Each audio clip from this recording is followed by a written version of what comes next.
ସ୍ୱାଗତ କରୁଛି ଆପଣମାନଙ୍କୁ ଏକ୍ଜାମ୍ସ ୟୁଟ୍ୟୁବ୍ ଚ୍ୟାନେଲକୁ ଆଉ ଏକ ନୂତନ ଭିଡ଼ିଓରେ। ତ ଆଜିର ଭିଡ଼ିଓଟି ରହିଛି ଆପଣମାନଙ୍କର ଗୋଟେ ନୂଆ ଜବ୍ ନୋଟିଫିକେସନ୍ ଆସିଛି ଯେଉଁଟାକି ଷ୍ଟେଟ୍ ସିଲେକ୍ସନ୍ ବୋର୍ଡ଼ ତରଫରୁ ନୋଟିଫିକେସନ୍ଟି ଆସିଛି। ତ କ'ଣ ରହିଛି ନୋଟିଫିକେସନ୍ଟି ଏବଂ ନୋଟିଫିକେସନ୍ଟି କାହା ଉପରେ ଆସିଛି ଏବଂ ଆପଣମାନେ ତାକୁ ଆପ୍ଲାଏ କରିପାରିବେ କି ନ କରିପାରିବେ, ଆପଣମାନେ ସେଥିପାଇଁ ଏଲିଜିବୁଲ୍ ହେଉଛନ୍ତି କି ନାହିଁ, ଆଉ ଆପ୍ଲାଏ କରିବାର ପ୍ରୋସିଜର୍ କ'ଣ କ'ଣ ରହୁଛି ଏବଂ ଅଦର କ୍ରାଇଟେରିଆ ଗୁଡ଼ା ଯେଉଁଗୁଡ଼ା ରହିଛି ସବୁ ଗୁଡ଼ାକ ଡିଟେଲ୍ସ ଆମେ ଡିସ୍କସନ୍ କରିବା এই ଭିଡ଼ିଓରେ। ଠିକ୍ ଅଛି, ତ ଚାଲନ୍ତୁ ଦେଖିଦେବା ଭିଡ଼ିଓ ନୋଟିଫିକେସନ୍ଟି କ'ଣ ରହିଛି।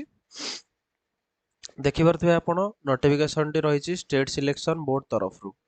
କ'ଣ ରହିଛି ନା for recruitment to the post of librarian in non government aided college of the state Odisha. ଠିକ୍ ଅଛି, ତ ଭ୍ୟାକେନ୍ସି କାହା ଉପରେ ଆସିଛି ନା ଲାଇବ୍ରେରିଆନ୍ ଉପରେ ଭ୍ୟାକେନ୍ସି ଆସିଛି। କେଉଁଠାରେ ଆସିଛି, କେଉଁ ଜାଗାରେ ଆସିଛି ନା ନା ନନ୍ ଗଭର୍ଣ୍ଣମେଣ୍ଟ ଏଡେଡ୍ କଲେଜ। କ'ଣ ହେଲା ନା ନନ୍ ଗଭର୍ଣ୍ଣମେଣ୍ଟ ଏଡେଡ୍ କଲେଜ ଗୁଡ଼ିକ ଯେଉଁ ରହୁଛି ଓଡ଼ିଶାର, ସେ ନନ୍ ଗଭର୍ଣ୍ଣମେଣ୍ଟ ଏଡେଡ୍ କଲେଜ ଗୁଡ଼ାକରେ ଲାଇବ୍ରେରିଆନ୍ର ଭ୍ୟାକେନ୍ସି ଦେଖିବାକୁ ମିଳିଛି ବା ଭ୍ୟାକେନ୍ସି ଆସିଛି। ଠିକ୍ ଅଛି, ତ ୟାର ଆପ୍ଲାଏ କରିବା ପାଇଁ ଡେଟ୍ କେବେ ରହୁଛି? ଠିକ୍ ଅଛି, ଆପଣ ଏଲିଜିବିଲିଟି କ୍ରାଇଟେରିଆ କ'ଣ ରହୁଛି? ଠିକ୍ ଅଛି, ଏବଂ ଆପଣମାନେ ୟାକୁ ଆପ୍ଲାଏ କରିବା ପାଇଁ ଏଜୁକେସନାଲ୍ କ୍ୱାଲିଫିକେସନ୍ କ'ଣ ରହୁଛି, ତ ତା ଉପରେ ଆପଣମାନଙ୍କୁ ଆଜି ମୁଁ ଡିଟେଲ୍ସ ଡିସ୍କସନ୍ କରିବି ଏ ଭିଡ଼ିଓରେ। ଠିକ୍ ଅଛି, ତ ଭିଡ଼ିଓଟିକୁ ଆମେ ଆରମ୍ଭ କରିନେବା। ଆପଣମାନେ ଦେଖୁଥିବେ ନୋଟିଫିକେସନ୍ ରହିଛି in pursuance of requisition received from Department of Higher Education Government of Odisha. Online application are invited from prospective candidates for recruitment to the post of librarian. ତ ଲାଇବ୍ରେରିଆନ୍ ପୋଷ୍ଟ ପାଇଁ ଏଇଟା ଆମର ଆଡ଼ଭର୍ଟାଇଜମେଣ୍ଟଟି ଆସିଛି ବୋଲି ମେନସନ୍ କରାଯାଇଛି, ଯେଉଁଟାକି ଆପଣଙ୍କର କ'ଣ ରହୁଛି ନା ଗ୍ରୁପ୍ ବି ପୋଷ୍ଟ ରହୁଛି।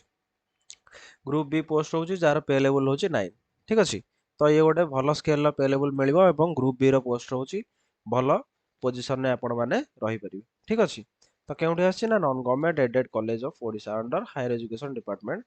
ଆଜ୍ ପର୍ ORSP ରୁଲ୍ 2017। ଠିକ୍ ଅଛି, candidates are required to apply online through the website of SSB, that is www.ssbodisha.ac.in। ତ ଏହି ଲିଙ୍କକୁ ଆପଣ ଭିଜିଟ୍ କରି ଆପଣମାନେ ଆପ୍ଲାଏ କରିପାରିବେ ଏଇ ପୋଷ୍ଟ ପାଇଁ। ଠିକ୍ ଅଛି, ତ କେବେଠୁ ରହୁଛି ଆପ୍ଲିକେସନ୍, ଆରମ୍ଭ ହେଉଛି କେବେଠୁ, ସରୁଛି କେବେ, ଆମେ ଦେଖିଦେବା ଲାଷ୍ଟ ଡେଟ୍ କେବେ ରହିଛି। ତ ଆପଣମାନେ ଏଠି କ୍ଲିୟରଲି ଦେଖିପାରୁଥିବେ ଲେଖା ହେଇଛି opening date and time of the online application ରହିଛି କେବେ ନା 27 ଏପ୍ରିଲ 2:30ରୁ ଆରମ୍ଭ ହୋଇସାରିଛି। ଠିକ୍ ଅଛି, 27 ତାରିଖରୁ ଆପ୍ଲାଏ ଆରମ୍ଭ ହୋଇସାରିଲାଣି ଏବଂ ଏହାର କ୍ଲୋଜିଂ ଡେଟ୍ ବା ଲାଷ୍ଟ ଡେଟ୍ ଆପ୍ଲାଏ କରିବା ପାଇଁ କେବେ ରହୁଛି ନା 30 ମେ 11:45 ରାତି 11:45 ସୁଦ୍ଧା ରହୁଛି। ଠିକ୍ ଅଛି, ତ ଆପ୍ଲିକେସନ୍ ପ୍ରୋସେସ୍ ଆରମ୍ଭ ହୋଇସାରିଲାଣି 27 ତାରିଖରୁ ଏବଂ ଲାଷ୍ଟ ଡେଟ୍ ରହିଛି 30 ତାରିଖ। ତ ଯେଉଁମାନେ ଏଲିଜିବୁଲ୍ ରହିବେ ସେମାନେ ଯାଇକି ୟାକୁ ଆପ୍ଲାଏ କରିଦେଇ ପାରିବେ। ଠିକ୍ ଅଛି, ସେଠି ମେନସନ୍ ବି ହେଇଛି ହାଉ ଟୁ ଆପ୍ଲାଏ କେମିତି କରିବେ। ମୁଁ ଆପଣଙ୍କୁ କହିଲି www.ssbodisha.ac.in ୱେବସାଇଟ୍କୁ ଯାଇକି ଆପଣମାନେ ଆପ୍ଲାଏ କରିପାରିବେ। ଠିକ୍ ଅଛି, ତାପରେ ଆମେ ଦେଖିବା ଭ୍ୟାକେନ୍ସି ସବୁ କ'ଣ, କେତେଟା ପୋଜିସନ୍, କେତେଟା ପୋଷ୍ଟର ଭ୍ୟାକେନ୍ସି ଆସିଛି ନା 225 ନମ୍ବର୍ସ ଅଫ୍ ପୋଷ୍ଟର ଭ୍ୟାକେନ୍ସି ଆପଣଙ୍କୁ ଦେଖିବାକୁ ମିଳୁଛି। ଠିକ୍ ଅଛି, ସେଥିମଧ୍ୟରୁ ST ମାନଙ୍କ ପାଇଁ, ST ଓମେନ୍ ମାନଙ୍କ ପାଇଁ ଯେମିତି ରିଜର୍ଭେସନ୍ ରହିବା କଥା ସେମିତି ରହୁଛି। SC ST SC BC ତାପରେ ଏକ୍ସ ସର୍ଭିସମ୍ୟାନ୍ PWD କ୍ୟାଣ୍ଡିଡେଟ୍, ତ ST ମାନଙ୍କ ପାଇଁ 58ଟା ରହୁଛି, ସେଥିରୁ 18ଟା ଓମେନ୍ ମାନଙ୍କ ପାଇଁ ରିଜର୍ଭେସନ୍ ରହୁଛି। ସେମିତି 225ରୁ ଟୋଟାଲ୍ ଓମେନ୍ ମାନଙ୍କ ପାଇଁ 67ଟା ରିଜର୍ଭେସନ୍ ରହିଯାଉଛି ଓମେନ୍ ମାନଙ୍କ ପାଇଁ। ଠିକ୍ ଅଛି, ସେମିତି SC ମାନଙ୍କ ପାଇଁ 35 ନମ୍ବର ଅଫ୍ ରିଜର୍ଭେସନ୍ ରହୁଛି, ସେଥିରୁ 9 ଜଣଙ୍କର ଓମେନ୍ଙ୍କର ରିଜର୍ଭେସନ୍ ରହୁଛି।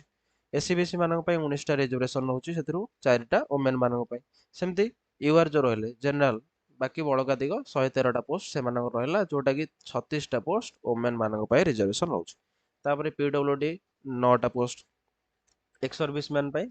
3ଟି ପୋଷ୍ଟ ରହୁଛି। ତ ଏଇଭଳି ଭାବେ ଆପଣମାନଙ୍କୁ ମୋଟାମୋଟି 225ଟି ଭ୍ୟାକେନ୍ସି ପୋଷ୍ଟର ଦେଖିବାକୁ ମିଳୁଛି, ଯେଉଁଥିରୁ 67ଟା ଓମେନ୍ ମାନଙ୍କ ପାଇଁ ରିଜର୍ଭେସନ୍ ହେଇକି ରହିଛି। ଠିକ୍ ଅଛି,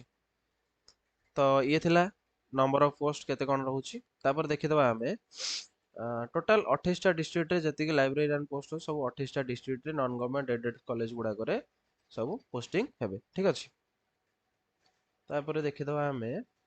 एज लिमिट आपण मानकर एज रिलैक्सेशन कौन होची एज लिमिट कौन होची ना minimum age limit for categories of candidate shall be 21 years minimum आपण को 21 वर्ष हेतिबा दरकार एवं मैक्सिमम आपण को 42 वर्ष हेतिबा दरकार ठीक अछि जोटा कि 1 जनवरी 2024 अनुसार 21 हेतिबा दरकार बुझि पारले तो मिनिमम 21 वर्ष मैक्सिमम आपण को 42 वर्ष हेतिबा दरकार बाकी अदर एज रिलैक्सेशन जोडा रहउची जेमति आपण मानकर गवर्नमेंट रो से भलिया SC ST OBC SC BC एମାନଙ୍କ ପାଇଁ ଏଜ୍ ରିଲାକ୍ସେସନ୍ ରହିବ ଠିକ ଅଛି ତାପରେ ଆପଣ ମାନଙ୍କର ରିଜର୍ଭେସନ କ୍ରାଇଟେରିଆ ଯୋଉଟା ଆପଣ ମାନଙ୍କୁ କହିଦେଲି 4% 3% 1% ଯେମିତି ସ୍ପୋର୍ଟସ ପର୍ସନ ହଉ ଏକ୍ସ ସର୍ଭିସ ମ୍ୟାନ ହଉ ପିଡବ୍ଲ୍ୟୁଡି ହଉ ଏମାନଙ୍କ ପାଇଁ ଯେମିତି ରିଜର୍ଭେସନ ସବୁ ଗଭର୍ଣ୍ଣମେଣ୍ଟ ଏକ୍ଜାମିନେସନ ବା ଗଭର୍ଣ୍ଣମେଣ୍ଟ ପୋଷ୍ଟ ରହୁଛି ସେଇଭଳିଆ ହିଁ ରହିବ ତାପରେ ମୋଷ୍ଟ ଇମ୍ପୋର୍ଟାଣ୍ଟ ଆପଣ ମାନଙ୍କର ଦେଖିବାକୁ ମିଳୁଛି ଏଜୁକେଶନାଲ କ୍ୱାଲିଫିକେସନ ତ ଆପଣ ମାନେ ଯଦି ପୋଷ୍ଟ କୁ ଆପ୍ଲାଏ କରିବେ ତ ଆପଣ ମାନେ ମିନିମମ୍ କଣ ଏଜୁକେଶନାଲ କ୍ୱାଲିଫିକେସନ ଥିଲେ ତାକୁ ଆପ୍ଲାଏ କରିପାରିବେ ନା a candidate should have passed bachelor's degree in library science ସେ କ୍ଲିୟରଲି ଏଠି ମେନସନ କରିଦେଇଛି ଯେ ଆପଣ ମାନେ ବ୍ୟାଚଲର ଡିଗ୍ରୀ କୋଉଥିରେ କରିଥିବେ ନା ଲାଇବ୍ରେରୀ ସାଇନ୍ସରେ କିମ୍ବା ଇକ୍विଭାଲେଣ୍ଟ ଡିଗ୍ରୀ ଆପଣ କରିଥିବେ ନର୍ମାଲ ଯୋଉ ଗ୍ରାଜୁଏସନ କରୁଛନ୍ତି ଠିକ ଅଛି ଯୋଉମାନେ ଗ୍ରାଜୁଏସନ କରୁଛନ୍ତି ବିଏସସି କିମ୍ବା ବିଏ କିମ୍ବା ବିକମ୍ କିମ୍ବା ବିଟେକ୍ କରିଛନ୍ତି ସେମାନଙ୍କ ପାଇଁ ପୋଷ୍ଟ ନାହିଁ ଯୋଉଟା କି କୋଉ ମାନଙ୍କ ପାଇଁ ଅଛି ନା ଯେଉଁମାନେ ଲାଇବ୍ରେରୀ ସାଇନ୍ସରେ ବ୍ୟାଚଲର ଡିଗ୍ରୀଟିକୁ କରିଥିବେ ସେମାନଙ୍କ ପାଇଁ ପୋଷ୍ଟଟି ଆପ୍ଲାଏ କରିପାରିବେ ସେମାନେ ଠିକ ଅଛି ତ କ୍ଲିୟରଲି ମେନସନ ହେଇଛି ଯେଉଁମାନେ ଲାଇବ୍ରେରୀ ସାଇନ୍ସରେ ଆପଣ ମାନେ କରିଥିବେ ସେମାନେ ହିଁ ପୋଷ୍ଟଟିକୁ ଆପ୍ଲାଏ କରନ୍ତୁ ଆଉ एग्जाम पे प्रिपरेशन हुଅନ୍ତୁ ବାକି ଅଦର ଏଲିଜିବିଲିଟି କଣ୍ଡିସନ ଗୁଡା କଣ ରହୁଛି ନା ଏଗୁଡା ତ ଆପଣ ମଷ୍ଟ ବି ସିଟିଜେନ ଅଫ ଇଣ୍ଡିଆ ହେଇଥିବ ଷ୍ଟେଟ୍ ଅଫ ଓଡିଶାର ଓଡିଆ ଲାଙ୍ଗୁଏଜ ଆପଣଙ୍କର ଥିବ ଗୋଟେ ସ୍କୁଲ ସବଜେକ୍ଟରେ ଠିକ ଅଛି ଆଉ ଏକାଡେମିକ କ୍ୱାଲିଫିକେସନ ୟୁନିଭର୍ସିଟିରୁ ହେଇଥିବ ଏଗୁଡା ସବୁ ଅଦର ଏଲିଜିବିଲିଟି କ୍ରାଇଟେରିଆ ସବୁ ରହିଲା ତାପରେ ଆପଣ ମାନଙ୍କୁ ମୁଁ ଦେଖେଇ ଦଉଛି ମେଥଡ ଅଫ ସିଲେକ୍ସନ ଯେଉଁମାନେ ଆପ୍ଲାଏ କରିବେ ଠିକ ଅଛି ଆପ୍ଲାଏ କରିସାରିଲା ପରେ ଆପଣ ମାନେ କଣ କରିବେ ଯୋଉ ସିଲେକ୍ସନ ମେଥଡଟି ହବ ସେଟା କେମିତି ରହିବ ନା ପିଓରଲି ସେ କହିଦେଇଛି ଏଠି the selection of candidates for recruitment to the post will be made through a competitive examination as details below competitive examination ମାନେ ଏକ୍ଜାମ ଟିଏ ଆପଣଙ୍କୁ କରାଯିବ ଠିକ ଅଛି ରହିଛି କଣ ନା the selection process shall be based solely on written test ଠିକ ଅଛି ସେ କଣ କହିଲା ରିଟିନ୍ ଟେଷ୍ଟ ଆପଣଙ୍କର ଗୋଟେ ହବ ସୋଲୋଲି ରିଟିନ୍ ଟେଷ୍ଟ ହବ ମାନେ ଗୋଟିଏ ହିଁ ଆପଣଙ୍କର ଏକ୍ଜାମ ରହିବ ଏଥିରେ ପ୍ରିଲିମ୍ସ ମେନ୍ସ ନାହିଁ ଗୋଟିଏ ଏକ୍ଜାମ ରହିବ ରିଟିନ୍ ଟେଷ୍ଟ କରାଯିବ ସେ ରିଟିନ୍ ଟେଷ୍ଟରେ ଆପଣ ମାନେ କ୍ୱାଲିଫାଇ କଲା ପରେ ଆପଣ ମାନଙ୍କୁ ଡକୁମେଣ୍ଟ ଭେରିଫିକେସନ ପାଇଁ ଡକାଯିବ ଠିକ ଅଛି ତ ରିଟିନ୍ ଟେଷ୍ଟଟି କଣ ରହିବ କେତେ ମାର୍କ ରହିବ ନା the test will carry a total 150 marks and will consist of multiple choice questions ସେ କଣ କହିଲା ନା ଟୋଟାଲ ଆପଣ ମାନଙ୍କୁ 150ଟା କ୍ୱେଶ୍ଚିନ୍ ସରି 150 ମାର୍କ ର ଏକ୍ଜାମ ଆପଣ ମାନଙ୍କର ହବ ଯୋଉ 150 ମାର୍କ ର ଏକ୍ଜାମ ହବ ସେଥିରେ ସେ କେଉଁ ଭଳି କ୍ୱେଶ୍ଚିନ୍ ଆସିବ ନା ଏମସିକ୍ୟୁ କ୍ୱେଶ୍ଚିନ୍ ସବୁ ଆସିବ ଠିକ ଅଛି ତାପରେ ଆପଣ ମାନଙ୍କର ଡ୍ୟୁରେସନ କେତେ ରହିବ ନା 2 ଆୱାର୍ସ କେତେ 150 ମାର୍କକୁ ଆପଣ ମାନଙ୍କୁ 2 ଘଣ୍ଟାର ସମୟ ଦିଆଯିବ ଠିକ ଅଛି ତାପରେ କଣ କହିଛି ସେ ନା ଟୋଟାଲ ଆପଣ ମାନଙ୍କର 100ଟି କ୍ୱେଶ୍ଚିନ୍ ପଚରାଯିବ ଠିକ ଅଛି 100ଟି କ୍ୱେଶ୍ଚିନ୍ ପଚରାଯିବ ଯୋଉଟା କି ରହିବ ଆପଣଙ୍କର 150 ମାର୍କ ତାହେଲେ ଆପଣ ମାନେ ଗୋଟେ କ୍ୱେଶ୍ଚିନ୍ କେତେ ମାର୍କ ପାଇଲେ ନା 1.5 ମାର୍କ ଠିକ ଅଛି ଗୋଟାଏ କ୍ୱେଶ୍ଚିନ୍ ଆପଣଙ୍କର 1.5 ମାର୍କ ରହିବ ଠିକ ଅଛି ଆଉ ଏଥିରେ ନେଗେଟିଭ ମାର୍କିଂ ମଧ୍ୟ ଅଛି ଯୋଉଟା କି ରହିଛି 0.5 ମାର୍କ ର ନେଗେଟିଭ ମାର୍କିଂ ମଧ୍ୟ ଅଛି ଆପଣ ମାନେ ଯଦି ଗୋଟେ ଠିକ କରୁଛନ୍ତି ତ ଆପଣ ମାନଙ୍କୁ 1.5 ମାର୍କ ମିଳିବ ଯଦି ଗୋଟେ ସରି ଦୁଇଟା କ୍ୱେଶ୍ଚିନ୍ ଯଦି ଭୁଲ କରୁଛନ୍ତି ତେବେ ଆପଣଙ୍କର ଏକ୍ସଟ୍ରା 0.5 ମାର୍କ ର ଡିଡକ୍ସନ ହବ ଠିକ ଅଛି ତାପରେ କଣ ରହିଲା ଓଏମଆର ବେସ୍ ରେ ତ ଆପଣଙ୍କର ଏଟା ଏକ୍ଜାମିନେସନ ହବ ଆଉ ବାକି ରିଜର୍ଭେସନ ରହିଛି ଯୋଉଗୁଡାକ 40% ନନ୍ ରିଜର୍ଭ ଚଳିବ ଯୋଉଟା କିଛି ଦରକାର ନାହିଁ ଆପଣ ମାନଙ୍କର କେଉଁ କେଉଁ ଜୋନରେ ଏକ୍ଜାମ ହବ ନା ଗୋଟେ ହେଲା ବାଲେଶ୍ୱର ବ୍ରହ୍ମପୁର ତାପରେ Bhubaneswar Jeypore Sambalpur depending on the number of candidates for each zone ठीक अछि तो एई जोन नो ओडिसा रो एई जोन ने आपण मानकर एग्जाम सेंटर सब रहइबो ठीक अछि तापर आपण माने जदि अप्लाई करूछंती ताले आपण मानकू गोटे एप्लिकेशन फी देबाक पडुछि जोटा कि रहिछि आपण मानकर नॉन रिफंडेबल रहिछि जोटा कि रिफंड हेबो नाही आपणकर ठीक अछि आपण माने केते टका अप्लाई करिया पे देबे ना 200 रुपीस रहउछि को मानक पई ना SC category schedule caste schedule tribe PWD candidate से रहुछि 200 रुपीस ठीक अछि जो मैंने बड़का रहिले जनरल कैटेगरी एवं वोमेन माने जो रहिले जनरल सेमान ପାଇଁ 500 रुपीज इच